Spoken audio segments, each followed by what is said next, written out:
On October the 7th, 2023, Hamas led a stunning coordinated attack which took place on Shemini Atzeret, a Jewish holiday that closes the autumn Thanksgiving festival of Sukkot. Many Israeli soldiers were on leave, and the IDF's attention had been focused on Israel's northern border rather than on the Gaza Strip in the south. This action has led to a war which is deepening humanitarian crisis in the Gaza Strip. Welcome to Standpoint. I'm Ibrahim Shita.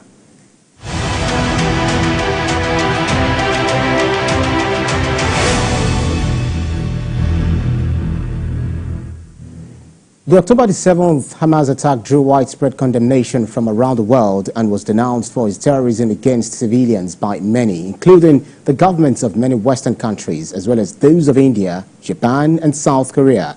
Some foreign ministries, especially those of several Arab countries, as well as Turkey, Russia and China, refrained from condemning Hamas specifically and instead urged restraint. There is a timeline of the Israel-Hamas war. The assault began about 6:30 a.m. with a barrage of at least 2,200 rockets launched into Israel in just 20 minutes.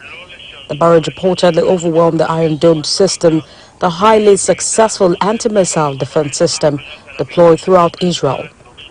As the rockets rained down on Israel, at least 1,500 militants from Hamas and the PIJ infiltrated Israel at dozens of points by using explosives and bulldozers to breach the border, which was heavily fortified with smart technology, fencing and concrete. About 1,200 people were killed in the assault, which included families attacked in their homes in Kiptzim.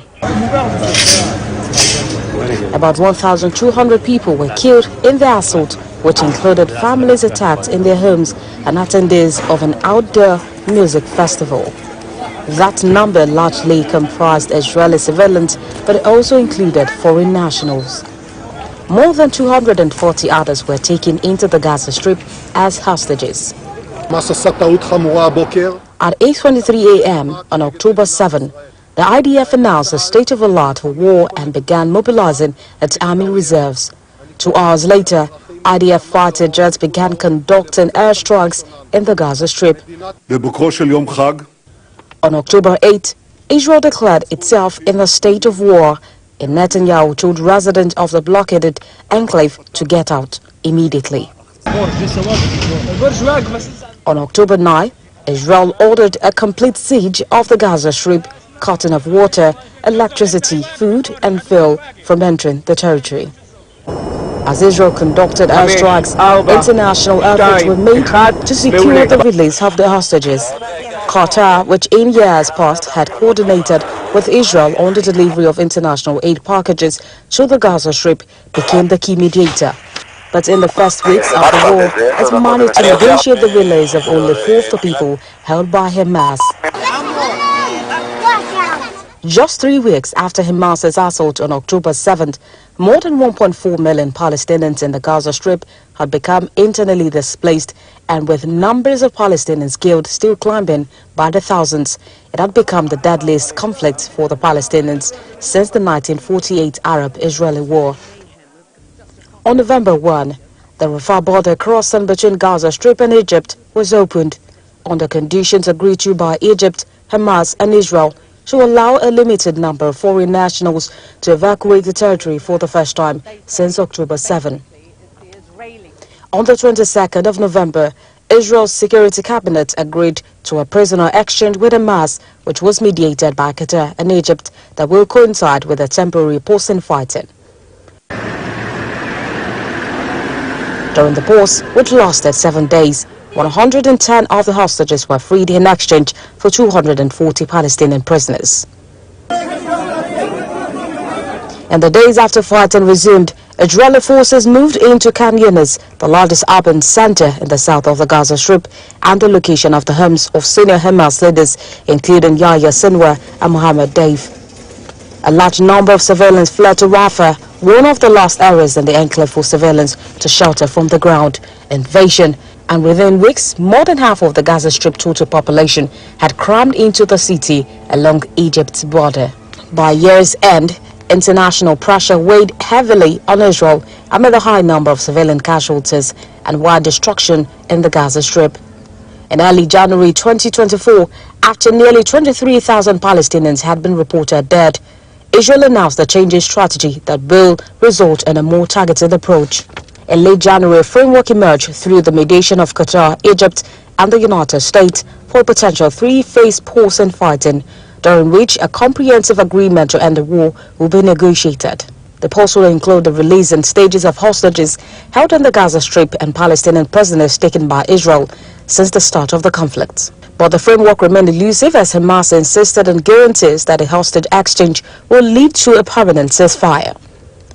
Israeli officials in February announced their intent to extend the war into Rafah, leading to concerns internationally over the high humanitarian cost of such an operation.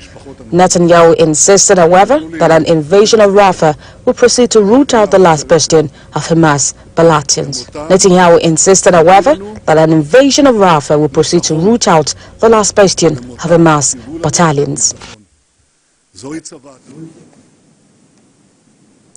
However, as the war continues to worsen the humanitarian crisis in the Gaza Strip, Israel has faced significant international pressure to allow limited aid into the territory. Now, some opponents of the war lodged accusations of genocide against Israel as the war moved to the southern half of the Gaza Strip. And in December 2023, South Africa sought an injunction from the International Court of Justice to prevent violations of international genocide conventions. The following month, the court ordered Israel to take all measures within its power to prevent genocide, including enabling humanitarian assistance in the Gaza Strip. Now, concerns have also been raised over the potential of the war expanding into the greater regional conflict, particularly as attacks by Houthi fighters on ships passing through the Red Sea disrupted global shipping, and U.S. troops in the region faced attacks that at times proved deadly. But this is not the first war between Israel and Palestine. For one to understand the ongoing conflict, one has to go back to as far as 1948, when the State of Israel was created on land inhabited by both Jews and Arab Palestinians. Hostilities between the two communities that year led to mass displacement of Palestinians. Many of them became refugees in the Gaza Strip. The status of the Palestinians remained unresolved as a protracted Arab-Israeli conflict brought unending violence to the region, and the fate of the Gaza Strip fell into the hands of Israel when it occupied the territory in the Six-Day War of 1967. In 1993, there was a glimmer of hope for a peaceful resolution when the Israeli government and the Palestine Liberation Organization reached an agreement on the creation of a Palestinian state alongside an Israeli state. Hamas, a militant Palestinian group founded in 1987 and opposed to the more conciliatory stance taken by the PLO, rejected the plan. The plan was ultimately derailed amid suicide bombings by Hamas in the 1995 assassination of Israeli Prime Minister Yitzhak Rabin. In the wake of the collapse of the peace process, in 2005, Israel unilaterally withdrew from the settlements it had constructed in the Gaza Strip after 1967, and in 2007, after factional conflict within the Palestinian Authority, Hamas emerged as the de facto ruler in the Gaza Strip. The takeover by Hamas prompted a blockade of the Gaza Strip by Israel and Egypt and set the stage for the next decade and a half of continued unrest. Now, the first major conflict between Israel and Hamas, which included Israeli airstrikes and a ground invasion, took place at the end of 2008. Hostilities continue to break out, most notably in 2012, 2014, and 2021. Now, these conflicts were devastating for the Gaza Strip and came at a high human cost for Gaza civilians. But they usually lasted only weeks, resulting in few Israeli civilian casualties and weakened Hamas's military capacity. Hostilities often resulted in ceasefire agreements that temporarily eased Israel's blockade and facilitated the transfer of foreign aid into the Gaza Strip. So let's talk this through by speaking with the Palestinian Ambassador to Nigeria, Abu-Shawesh, who is joining me from our Abuja studios to discuss the war that has devastated the Gaza Strip. Thank you so much for joining me, Abu-Shawesh. Thank you so much. Now let's establish the background to our discussion. The October the 7th Supernova Music Festival was meant to be a fun night of music and dancing near Kibbutz Reim in the Gaza envelope. This was turned into a nightmare when Hamas struck. And the question ever has been, why did Hamas launch that attack, killing about 1,200 persons? Thank you so much, of course, for having me today. And I would like to say that, of course, I have some problematic issue because I did not hearing you very well. Also, I did not hear the report. I heard some of the reports, but and to do so or to start, I will need to make some correction regarding what did you mentioned in your report, which is Israeli-Hamas war. This is not the Israeli-Hamas war. This is the Israeli war against the whole entire Palestinian people. This war was not erupted only in October 7. This war was 76 years old by the Israelis themselves. Or if you want to go a little back in the history, this war was launched by the United Kingdom against the Palestinian people when they issued the notorious Balfour Declaration in 1917. And in this declaration, they appointed, they designated, they gifted our historical land, Palestine, to the foreigner, whom is the Jewish, the European Jewish, I mean. So that when we talk about the war, this is not war between Hamas and Israel. This is a war launched by Israel long time ago against the entire Palestinian people.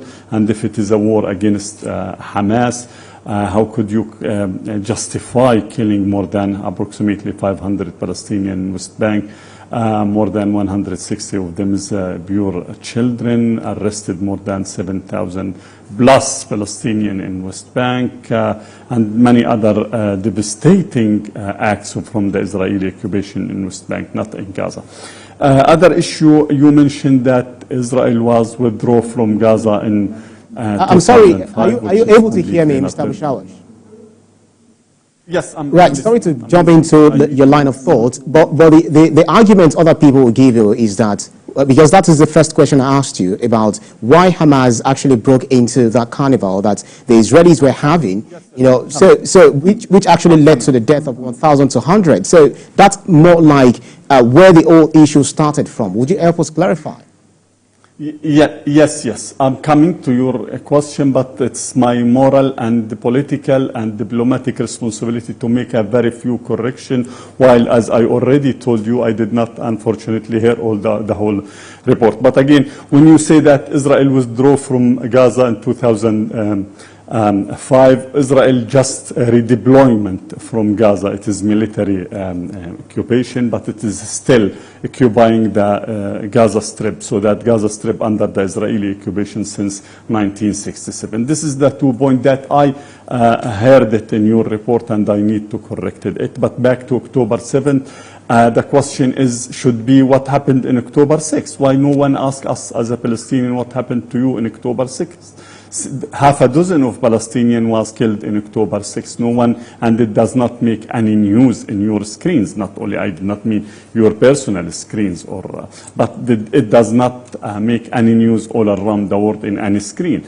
Killing the Palestinian in a daily pace, and just during 2023, since the beginning of 2023 till October 6, 152 Palestinians was slain, was killed on the hands of the Israeli occupation. Unfortunately, this did not mean, or those 152 innocent Palestinians whom was killed in Gaza and, of course, in the occupied West Bank did not make any news in the screens all around the world. The question is it October 7th? If it is not October 7th, it will be October 8th, October 9th, October 10th, September 1, September 2.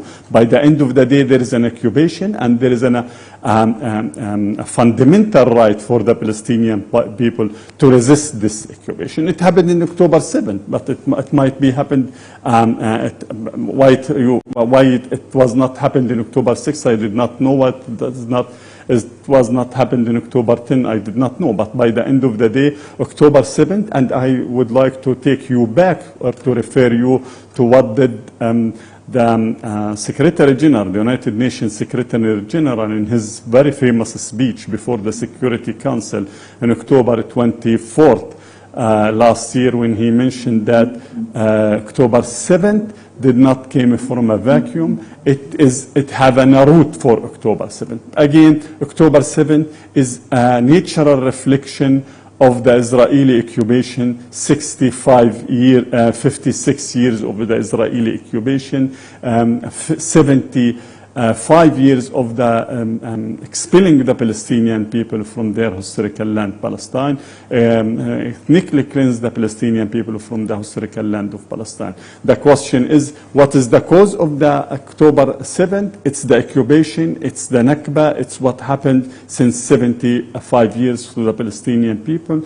and unfortunately with many Muslim countries completely complicit in what is happening, or the atrocity that the Palestinian people face. Right. So that, again, October 7th is outcome of 75 years of it is quite understood that the strife has been more than half a century, just like you've referenced, the 1948 issue where everything started on. And then some of the question has been, who exactly is Hamas and what's their end game? Because Hamas has been labeled a terrorist group, which Israel claims must be wiped out at all costs, and it uses that as an excuse for its bombardment of the Palestinians. But the question is Hamas truly a terrorist group? The question is very, very important question. Did Africa considering Hamas a terrorist group? According to us and the PLO and the Palestinian Authority, of course we did not consider Hamas at all, and we will not consider it so far as a terrorist group at all. Only Israel, United States of America, and the Israeli, the occupation club, as I used to call them, is considering Hamas saying that Hamas is a terrorist group. But let me just refer you for another very important example. Nelson Mandela himself was considered as a terrorist man by the apartheid regime, and it is supported, on top of them, of course, Israel at that time. So that the question is Hamas a terrorist group or not a terrorist group? Hamas is not a terrorist group at all. Hamas is part of the essential part of the Palestinian political fabric, and we did not, as a Palestinian, we did not conduct during our history, any type of terrorist act against Israel. All what did we conducted is a military resistance, and this is something that is completely acceptable by the international law and is completely acceptable by the United Nations itself and General Assembly. The question is, who's the terrorist? I'm pretty sure that if you dig a bit in the history of you take it more seriously, the issue, Israel is the terrorist state. Israel, and before establishing of Israel, there was many gangs, military gangs, Lehi and others, was designated as a terrorist gangs by the United Kingdom, the mandatory power at that time. On top of those gangs was two of the Israeli prime ministers, whom was wanted as a terrorist people, Shamir and... that definitely will be something that, lots and lots, especially you saying that Israel is the only country that recognizes Hamas as a terrorist group. Just yesterday or day before yesterday, the British government, Prime Minister was trying to, actually came out to said that to make us understand that there is a definition, a redefinition for what the concept of terrorism, which the Muslims in the country are already saying that it's just a way of attacking Hamas. But then, moving forward, let's talk about Israel's declared war goals, and this includes maintaining the 1948 borders and securing the return of hostages. In your view, have these goals been achieved, and what implications does this have for the current situation? No, but let me back, because you mentioned that only Israel, or I said that only Israel considering Hamas a terrorist group. No, not only Israel. I said Israel and the occupation club. I mean, all the occupation supporter from the Western countries considering Hamas also as a terrorist group. So that, but by the end of the day, I already mentioned that even Nelson Mandela himself was considered as a terrorist man. Anyone resisted the old colonial here in Africa, you need just to back to your, as African, of course, to your history, you're going to find that all the people, all the leaders, the African leaders 70, 80, 100 years ago, whom is resisting the old colonialism, the atrocity, the unjust situation, they were considered, part of them as anarchist people, murder, killer, and many other classifications. So that when it came to Israel, yes, Israel is classifying even every Palestinian according to Israel is a terrorist. Even President Abbas himself, the man who signed Oslo Accord himself, considering him a terrorist diplomat. But back to your another very important issue when you mentioned that 1948 borders. Do you know that Israel did not have an official map, did not submitted any official map in the United States, in the United Nations, so that Israel did not have a border so far, did not, even them, did not considering this, what did the Palestinian broke in is their border. And there is no map, official map to Israel. And I challenge anyone to bring, except the flag, their flag, but anyone in the world. So, any time that anyone can bring, or any Israeli can bring an official map to Israel to say that this is the border of Israel. Again, this is not the border of 1948. There is a lot of issues that we can discuss it in this regard, especially those border was extended more than what was designated to Israel in the resolution 181, or even in the Rhodes ceasefire agreement, so that this is not the border, and and this is according again to the international law. Back, I'm gonna stop here, and I'm not pretty sure whether you can, what is your exact question, because I really did not have the opportunity to hear you very well. Okay, so definitely, let me quickly confirm whether you can hear me. Can you really hear me now? Yes, I hear you, but there is some problematic issue in that. So that please. Okay, sorry about that. I'll try to project and also make myself very clear so you can hear me. You talked about the map issue. We'll definitely talk about the two-state solutions, but we need to make our audience understand exactly what the issue is and what it has been and where we're heading. For instance, you, as do other Palestinians, have accused Israel of using propaganda to portray the conflict as a fight for victory against perceived enemies. How do you believe this propaganda has influenced international perceptions of the conflict, and what efforts are being made to counter it? Thank you so much. Another very important question. Israel was built in a big propaganda. The main slogan that was the Jewish used it before 1947 is land without people for people without land. Anyone of your followers, anyone is watching us just right now and just to Google land without people for people without land, he will find that the Israeli or the Zionist movement at that time, the Jewish supporter at that time, and the Jewish institutions all around the world, especially in the Western country, use this slogan as the big propaganda that we deserve because this land have no people on it. So that we as a people, we need this land and we should have it as a. So that when it came to the propaganda, yes, Israel is the master, or the big master of making the propaganda. And we unfortunately we did not have the opportunity to appear on the Western screens, in the different media, Western media outlet. Since 1948 and before 1948 to tell our story, so that all the narrative that was dominating the discourse before the revolution of the social media was in the favor of the Israeli themselves, and all of it is is full of the propaganda or occupied by the Israeli propaganda. For example, when it came to the two-state solution that you mentioned or talked about it, when it came to the propaganda about the two-state solution, Israel and its supporter, which is, I mean, the majority of Western country media outlet, is saying that the Palestinian is the main obstacle and whom is refusing the two-state solution. While today, day and night, we are listening to the current Prime Minister who is denying or who is refusing to hear or to talk about the two-state solution. So that when it came to the propaganda, we need many scholarships so that the student to come to dig about what is the exact meaning of the Zionist and the Israeli propaganda when it came to the Palestinian issue. So that Israel is the master of the propaganda on this regard.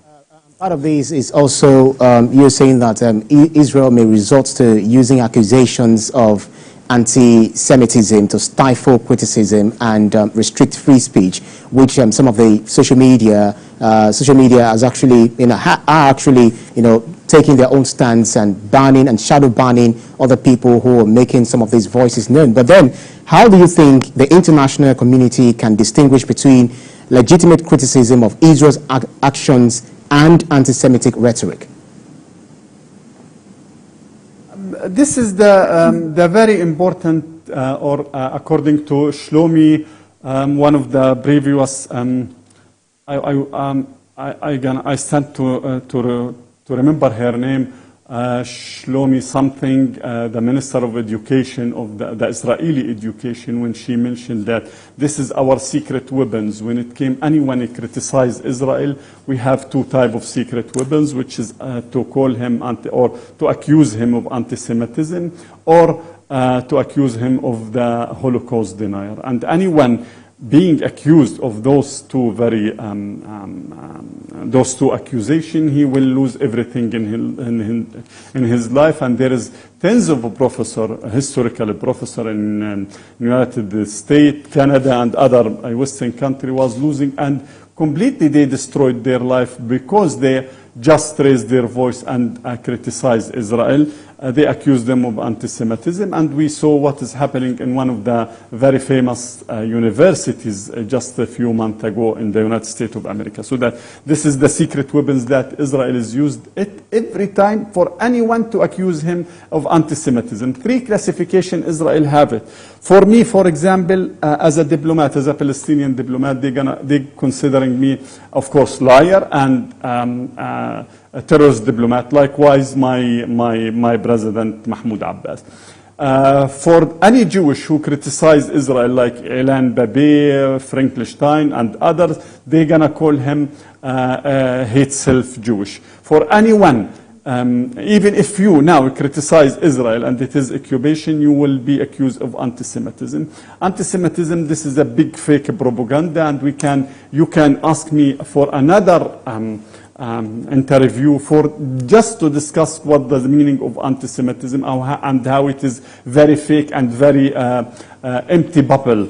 And I can assure you that I can destroy all of these accusations. There is a hateful, a Jewish hater, yes, among the world, especially in Europe. But anti-Semitism, this is another issue. The terminology itself, anti-Semitism, was created by the German 200 years ago, and there is a lot of issue to discuss when it came to the anti-Semitism. Absolutely. But I think it's not the exact time. Regarding the shadow ban and all of this stuff, yes, we are facing a lot of, in the social media, we are facing a lot of shadow ban.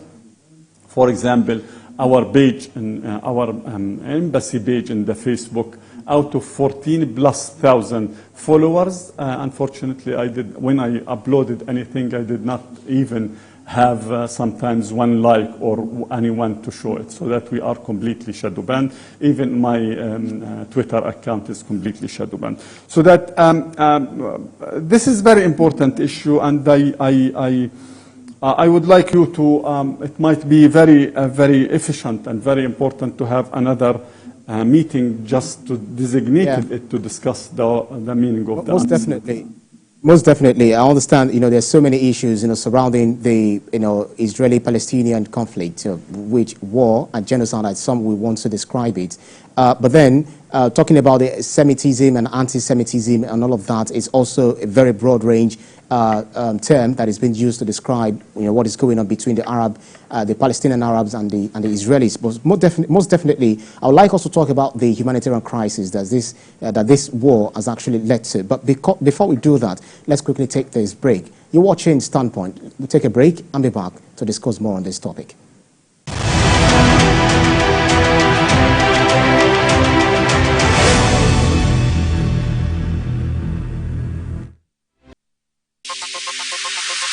Stay ahead with the biggest news stories. Go beyond the news headlines. Experience impactful investigations. Enjoy resourceful news coverage in real time. TVC News at 7 and TVC News at 10 p.m. Live every day on this channel. TVC News. First with breaking news.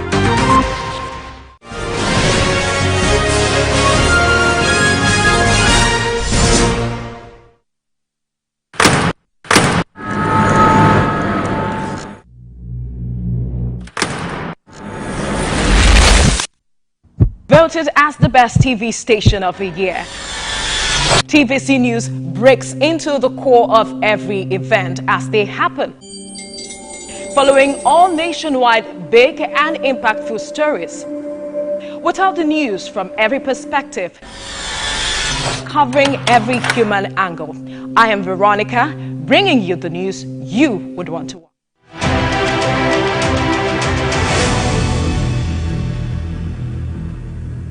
You're watching Standpoint, and I've been speaking with the Palestinian Ambassador to Nigeria, Abu-Shawesh. We've been talking about the ongoing Israeli-Palestinian crisis, the war that has broken out since October the 7th after Hamas attacked some group of Israelis who were partying, leading to the death of 1,200 people. And this conflict has led to more than 31,000 Palestinians who have died, most of them including women and children. Thank you so much for staying with us, Mr. Abdullah Abu-Shawesh. And now let's talk about the fallout of this crisis and this ongoing strife between your country and the Israeli Prime Minister and Israel as a whole. How does this does the Palestinian leadership assess the humanitarian situation in Gaza amid the ongoing conflict, particularly in terms of civilian displacement and access to essential services like medical care? I've watched several accounts of doctors who had been to Israel, talk about to Gaza, who have tried to perform surgery, etc., on the victims of this war. How has it been so far? What's your leadership? How are they assessing this? Indeed, our priority, or President Abbas have many priorities. On top of that is to stop the Israeli genocidal war or textbook genocide against the Palestinian people. This is very important for us.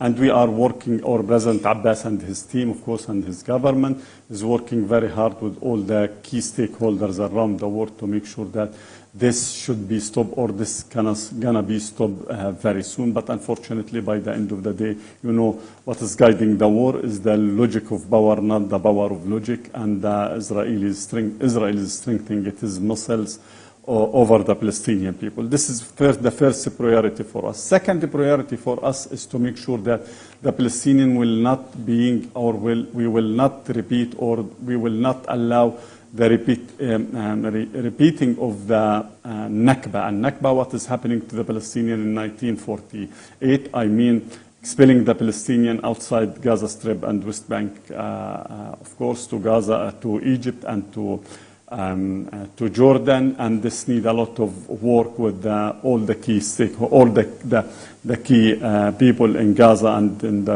the West Bank.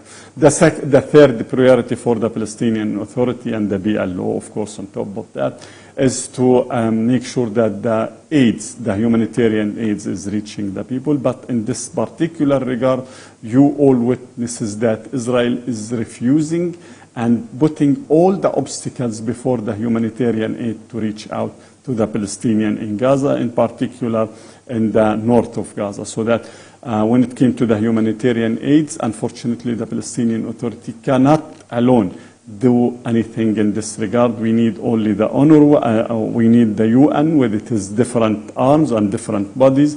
We need the support from the international community to make sure that through the UNRWA in particular, through the UN in particular, UNRWA, I mean, all of these humanitarian aids to reach out to the people, because the UNRWA is the only and the more capable and acceptable UN body that have the capacity and have the experience to distribute and to make sure that all of these humanitarian aids will reach out to the people. So that when it came to the humanitarian aid, I think we need the international community to interfere again and to pressure Israel to allow the United Nations, in particular UNRWA, to distribute all of these type of humanitarian aids. Unfortunately, Israel is launching in a devastating war against this particular UN body, I mean the UNRWA, long time ago. And we witnessed just 2 months ago that they accused 12, or Israel accused 12 of the UNRWA staff out of 30,000, 12 of them to be part of the group whom attacked or invaded Israel in October 7th, and this make a lot of very bad consequences on the UNRWA, because many of the Western countries, on top of that, the United States of America was suspended its financial support for the UNRWA, and unfortunately this make the situation worse for the human being in Gaza. So that again, when it came to the humanitarian situation or humanitarian situation, it is we are in a very bad humanitarian situation, as you already rightly mentioned, but it is 32, approximately. We are talking about 32,000 innocent Palestinians was killed. 70% of them is children and women. The majority of the Palestinians is internal displaced person. The Palestinians, approximately 700,000 of the Palestinians, this is the estimation, is talking about 700,000 of the Palestinians still in the north. They are suffering in a daily pace of the hunger. Famine is there. Approximately, we are talking about 23 child was died due to the malnutrition and dehydration. Famine is the next to the door on Gaza.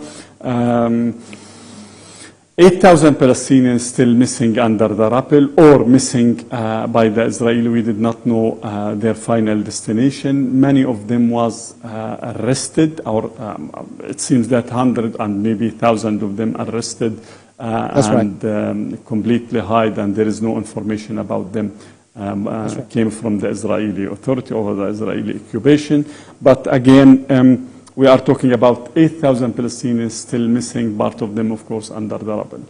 I'm going to stop here because when it came to the humanitarian devastating or humanitarian situation, I think the UN issued tens of reports about this issue, and it's a very accurate report. And all of these reports is talking about this is an unprecedented situation, even in the World War II. That's right. You know, it's the Ramadan season, but then what's the international, we'll talk about the role of international communities and definitely the way forward in all of this in resolving the crisis. But in all of this, Israeli Prime Minister Benjamin Netanyahu has approved plan for Army's ground operation in Rafah. What more impact do you think this would have on the ongoing war, very quickly? Indeed, the Prime Minister and his cabinet, of course, he will not stop this war, because he knows that once this war is stopped, this means that he will lose his office, and his cabinet, of course, will losing their office, and they will not be going to be elected again. He will lose forever his political position. Not only this, there is a lot of investigation, and many of these investigation, we already know that he's already suited, or he have 3 cases before the court and most probably he will be jailed for all the 3 cases. With October 7th, it seems that he will be for sure jailed and lose his political position. So that all of this war is just to keep his political skin, not more than that. This is not our opinion. Even the Israeli today is talking about that this war is with empty goals, and it's just to save him, to save his seat, not more than that. The Americans themselves, we witnessed 2 or 3 weeks and turning back from the American side to this particular prime minister, and we know that they became fully assured that this war not to accomplish any goal except killing more Palestinian and except saving his position and his political position. Yes, well, regarding Rafah, we all know that they expelled, or the Israeli occupation internally displaced the majority of the Palestinian people and took them to the south, to the border of Egypt, as part of their original plan to expel them to Sinai. But thanks God, of course, Egypt was stand very strong in this regard, and it seems that they blocked this this idea, or this Israeli idea. So the majority of the Palestinians today, even part of my family, my personal family, is locating or seeking shelters now and refuge in Rafah.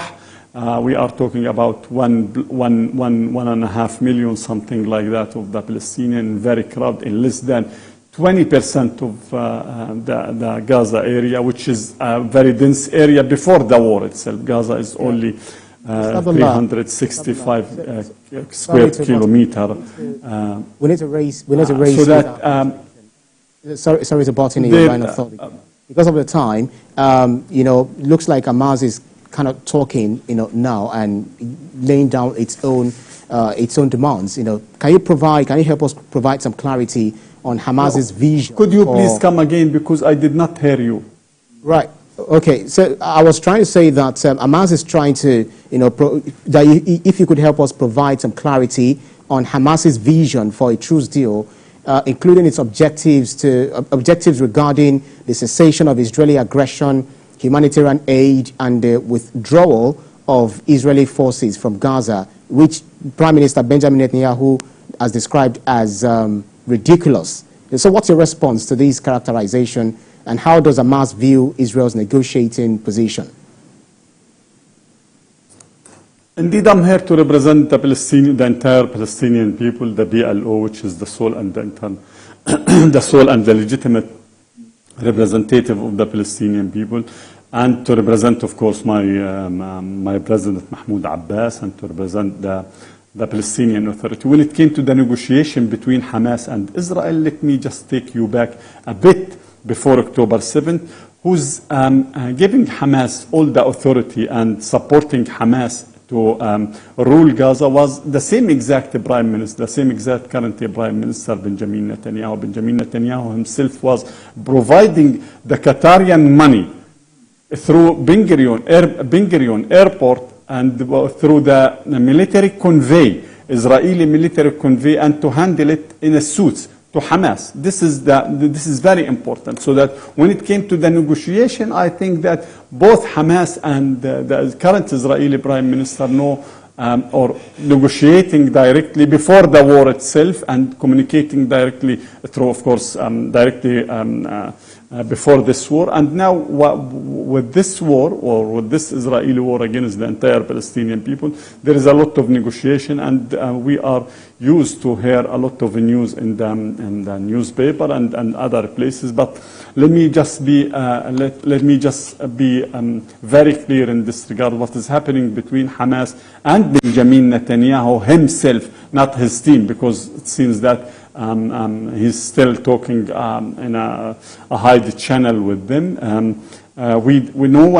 No one knowing what is going there, and no one is knowing what is happening in the negotiation between them. But what I hope is to put an end to this atrocity, to bring back all the Palestinian hostages. We are talking about 7,000 Palestinian was hostages abducted from their homes, prisons, and jailed in the Israeli prisons just in the last 5 months, and of course the Israeli themselves to back to their home. That's right. So looking at the role of international communities, how does the Palestinian leadership view the role of international mediators such as the Qatar, Egypt, and the U.S. in facilitating negotiations between Hamas and Israel so that the Palestinians will have a reprieve at the end of the day? When it came to the negotiator or mediator, we of course fully assure that Egypt, Qatar, and others, of course, will do their ultimate best in this regard. To be very frank, and I'm not from the president office or president first-hand office, aids, so that I'm not pretty sure what is happening there, but I'm pretty sure that is they are communicating with President Abbas in a daily basis, if not in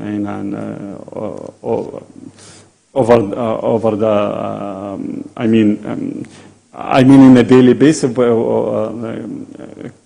negotiating and discussing this issue with President Abbas and his assistants, of course.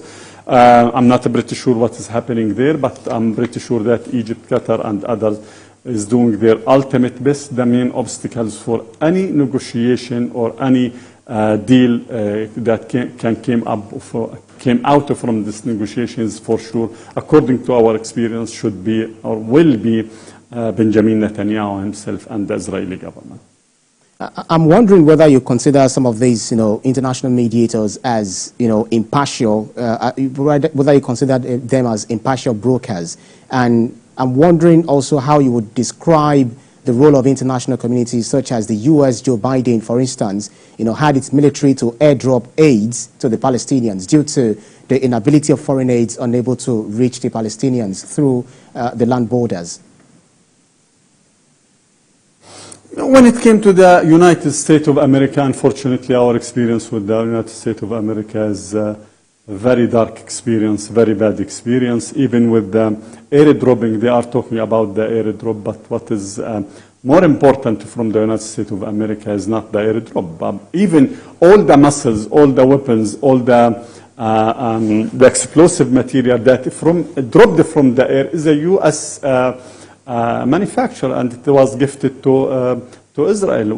Washington Post, for example, is talk just maybe 10 days ago, 1 week ago, issued a report talking about more than 100 military deals between the United States of America and Israel in the last 5-6 months ago. So that when it came to the United States of America, another very, we know that the United States of America is not only complicit, is a full complicit of this war with the Israeli occupation. They provided them with all munition and missiles and munition and but explosive material that killed the Palestinian people. But I'm coming, yes, I'm coming, if you allow me. Then the United States of America, Yeah, I was just trying to get... The United States of America used five times the veto to block any resolution to put an end to this atrocity. So that when it came to the United States of America and what is Mr. Biden mentioned in the last few days, we likewise, how did Nelson Mandela one time or one day mentioned that we judge the people upon their acts, not upon their rhetoric. So that when it came to the what did he mention in the last few days, we have a very bad experience with the United States of America. The majority of the Palestinians whom killed on the hand of the Israeli, the majority of them is killed by the United States of America weapons gifted to Israel, whom is bought or whom is putting an end to this atrocity long time ago in the Security Council is the United States of America. So that, and this president in particular, so that unfortunately, our experience, our real experience with him is very bad, and we judge him upon what is happening, not what is he mentioning in the media in the very last few days. Yeah, talking about the U.S., I was just going to tell you that Biden said, Mr. Biden said that that Israel has the right to defend itself, and also warned Israel not to, transgress by killing the younger ones, the women and the children, and all of that. But very quickly, because of our time, you're an ambassador of your country to Nigeria, and we've talked about the two-state solutions. We've seen what South Africa has done, at the ICJ. What do you want the Nigerian government to do for you? Let me just very quick to say that Israel did not have any right to defend itself according to the international law. This is very important. Other issue we did, the Palestinian, unless Israel considered this as its border, so that in the international law it will be, there is another issue when it came to the international law if this is their border. And I'm pretty sure, and I can assure you that Israel did not have an official map saying that this is its border. According, again, to the international law and to what did Mr. Biden mention, not only Mr. Biden and other Western supporters, Israel have a liability, not rights at all as an occupying power, and again, and under the international law. The other question that no one dare to ask it, does the Palestinian have the right to resist this brutal occupation? This is very important question, and they did not dare, and they will not dare and to ask themselves these questions at all, and unfortunately no one, even the media, did not have raised this question before. The question is, if Israel have the right to defend itself, the question is the Palestinian have the right to resist this brutal occupation according to the international law by all the means, and by all the means, of course. Regarding the two-state solution, this is something that we are ready. We were ready to it. We are ready, and we will continue to be ready to it. The main obstacles to the two-state solution is the Israeli government, in particular this current prime ministers. Well, because regarding your question of Nigeria and South Africa, we would like to, of course, to extend many thanks to South Africa, to the African people, especially in their very last African Union summit, and their there's very important support, and the language that they issued in their in the final declaration, or the final output declaration from the AU summit. It was very important. Regarding what we are looking to Nigeria as one of the biggest and one of the, let me just say that at the very beginning, that Nigeria have a very heavy political weight, not only in Africa, but all around the world. And we still look to Nigeria and other African countries to utilize their political or very important political will. Yeah, before I let you go, finally, before I let you go, if everything comes to an end, truce reached, arms laid down, and peace is restored, would the Palestinian people and your future generations ever forgive Israel following this current situation? Very quickly.